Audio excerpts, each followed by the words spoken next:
¿Qué tal? Un saludo a la audiencia que nos sintoniza en este momento. Me encuentro una vez más con Víctor Ramírez Cabrera, un experto más que autorizado para hablar en temas energéticos. Víctor, ¿cómo estás?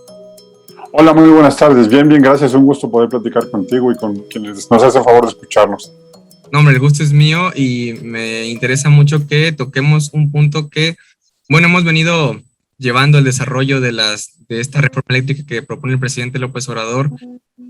Tiene pues un impacto directo en el consumidor, ¿no? Tiene un impacto directo en las familias mexicanas, directo en los comercios mexicanos.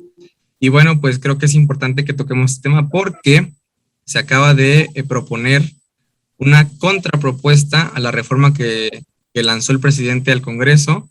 Esta contrapropuesta la lanzó la Coalición por México, que compone PRI, PAN, PRD, y me parece muy interesante y quería que tú nos ayudaras, Víctor, a explicar en qué consiste esta contrapropuesta. Vamos a ir, digamos, desglosaron una serie de puntos en donde explican qué es lo que se pretende con esta contrapropuesta, como lo queramos llamar.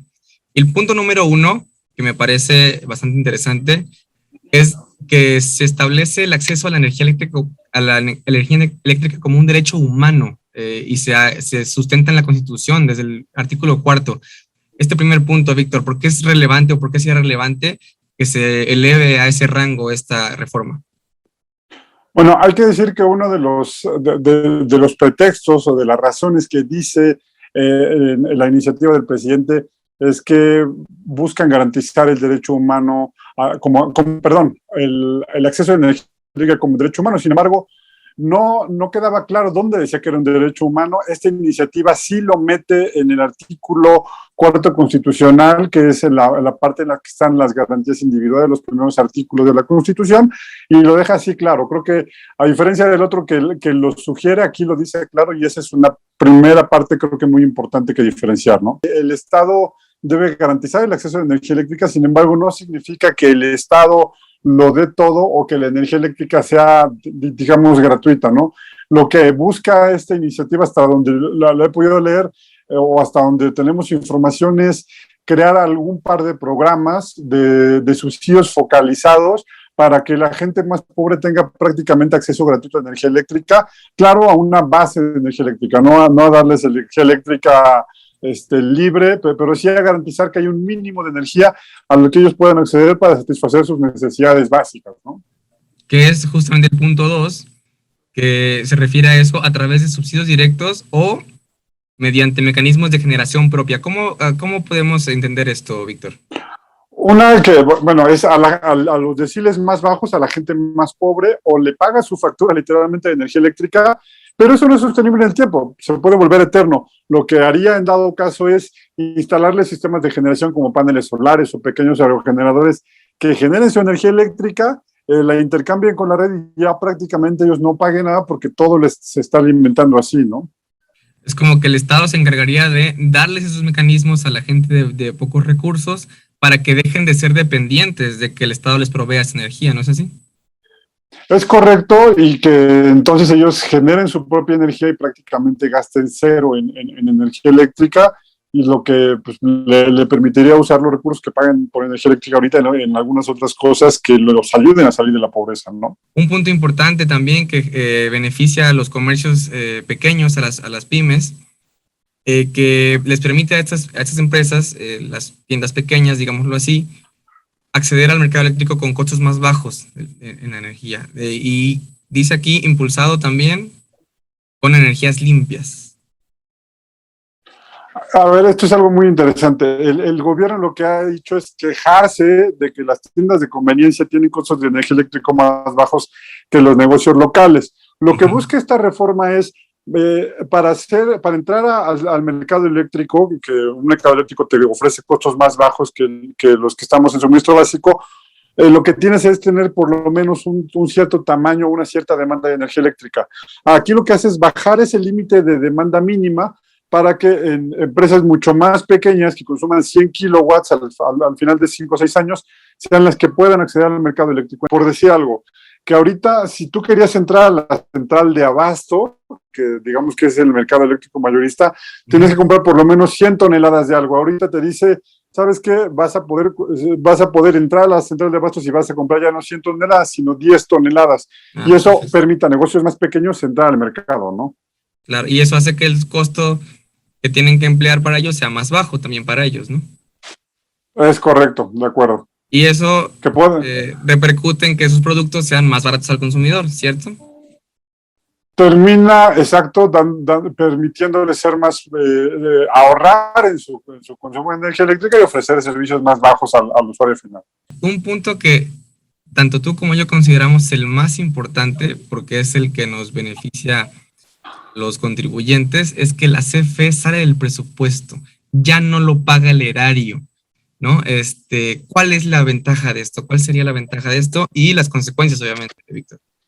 Bueno, las consecuencias, yo creo que hay que empezar por las consecuencias. Las consecuencias es que CFE tendrá que buscar ser productiva, tendrá que evitar pérdidas, tendrá que buscar cómo generar ganancias, ser mucho más eficiente y por lo tanto poder abatir costos, y eso es una ventaja para CFE, pero también para nosotros, para disminuir la cantidad de subsidios que le da CFE.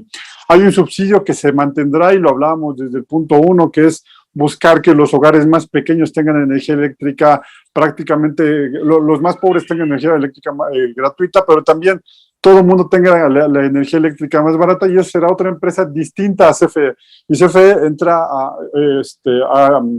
al mercado completamente, ya no depende del presupuesto, con lo cual también le da flexibilidad para llevar a cabo nuevos y mejores proyectos y evitar vivir de lo que los diputados le aprueben o no le aprueben en el proyecto, ¿no? Exacto, es como una especie de híbrido entre privado y público, ¿no? Porque como dices, mantienes un pequeño subsidio para que las familias más vulnerables obtengan el beneficio, sin embargo, pero el subsidio funciona ya no como va una a ser a empresa. CFE. Sí, exacto, o Lo sea, va a hacer funciona como una funcionar empresa, como, ¿no? La obligas a ser competitiva, ¿no? correcto, la obliga a ser competitiva, y también le das un gobierno corporativo, un gobierno bastante, digámoslo así, más profesional, y evitas de nuevo que metan la mano políticos ahí, ¿no? Ahora, esta reforma, bueno, se habló mucho y se ha buscado mucho durante muchos años. Tú eres uno de las personas que ha promovido mucho el uso de energías renovables, y en esta propuesta también se toca este punto. ¿Cuáles son las energías renovables? Y, digamos, ¿en dónde entran cuál es el papel que juegan en esta propuesta? Bueno, esta propuesta lo que hace es mantener el despacho económico, con lo cual la forma de generar energía eléctrica que sea más eficiente es la que se queda primero en el despacho, y la forma más eficiente son las renovables. El sol, el viento no tienen costo, no pagan combustibles, entonces seguirán siendo las primeras que se reciban las energías renovables, y eso pues beneficia ambientalmente y también económicamente a los usuarios, ¿no? Último punto que se toca en esta contrapropuesta, que insisto, la promueve la coalición PRI-PAN-PRD, Va por México. El litio se explotaría con las mismas reglas que el petróleo. Esta parte es muy interesante. A ver, la explico. Sí, por favor. El pretexto para que en este momento quiera nacionalizar el litio es decir, el litio va a tener un gran mercado y el Estado mexicano puede ganar ese mercado, entonces no permitamos que particulares hagan la explotación para que los beneficios económicos se los quede el Estado mexicano. Okay. Lo que esta reforma dice es: vamos a permitirle a privados hacer explotación de litio, pero bajo un concurso en el que digan: no solamente me tienes que pagar los derechos de minería por explotar el litio, sino que tienes además que tomar en cuenta tienes que ofrecer al Estado mexicano que una parte de tus utilidades se las quede el Estado mexicano, igual que con el petróleo. Entonces, el Estado mexicano no va a tener el riesgo, llegará el privado, intentar explotar el litio. Si lo logra explotar, si lo logra extraer, si lo logra purificar y vender en el mercado, una parte de las utilidades se las queda en automático el Estado mexicano, y si no es capaz de hacer eso, pues no lo hará, y el Estado mexicano no perdió absolutamente nada, porque el que hizo la inversión, el que tomó el riesgo fue el privado, y el Estado mexicano podrá volver tal vez a subastar esa parte o a meterla a otra ronda, pero esa es la regla básica que se le está poniendo al litio, que lo exploten los privados, pero dejándole no solamente derechos, sino utilidad al Estado mexicano. Pero, Víctor, ahora viene la parte política, que esto también, pues desafortunadamente, pues tiene que ver en ello, ¿no? Esta, como bien dijimos, es PAN-PRI-PRD, es completamente opuesta a la propuesta del presidente. ¿Qué se necesita para que pase? Digo, los expertos están convencidos, tú eres uno de ellos, de que esta propuesta es mejor. ¿Cómo ves tú la situación? ¿Cuál es, digamos, tu análisis en ese sentido? ¿Qué puede pasar? ¿Qué debería pasar para que esta reforma avance? Bueno, esta iniciativa, como la presenta PAN, PRI, PRD, es totalmente incompatible con lo que presentó el presidente de la República. Yo la verdad es que dudo mucho que avance. Sin embargo, es una propuesta que debería estudiarse, tal vez no para este momento, pero sí en el futuro. Creo que tiene mucho futuro esta iniciativa porque, como bien decíamos, corrige las pequeñas fallas que tuvo la reforma de 2013 y ve mucho hacia el futuro y asegura algunas cosas como el asunto del derecho humano con programas o con proyectos bastante estables. Para mí la buena noticia es que ya PRI, PAN y PRD dijeron no aprobamos esta reforma, con eso ya no tiene los votos suficientes el presidente para aprobar la suya, y después de que sea rechazada esta van a presentar la otra, lo cual pues permitirá una revisión mucho más exhaustiva y perfeccionarla, porque probablemente también necesita perfeccionarse esta propia iniciativa, ¿no? Por supuesto. Ahora, entonces, lo más seguro entonces, Víctor, es que en este sexenio no quede ninguna de las dos. Es muy probable, pero bueno, pues este sexenio ha sido un sexenio en el que el sector energético está prácticamente parado. Hace un rato que no hay en realidad permisos de generación y las interconexiones también están frenadas. Entonces, no es nada de extrañarse y ojalá y vayamos preparando un mejor panorama para el año 2024 y lo que venga, ¿no? Y bueno, Víctor, yo agradezco mucho que hayas tomado estos minutos para esta charla. No sé si gustes agregar algo más al respecto. No, pues agradecerte nada más el espacio, a ti y agradecer al auditorio que nos hace favor de escucharnos y pues recordemos que necesitamos mercados, tanto en tortillas como en refrescos como en energía, necesitamos mercados que sean competitivos y que busquen ofrecer lo mejor al ciudadano. Los monopolios no ayudan en nada y creo que tenemos ejemplos de sobra, ¿no? Claro.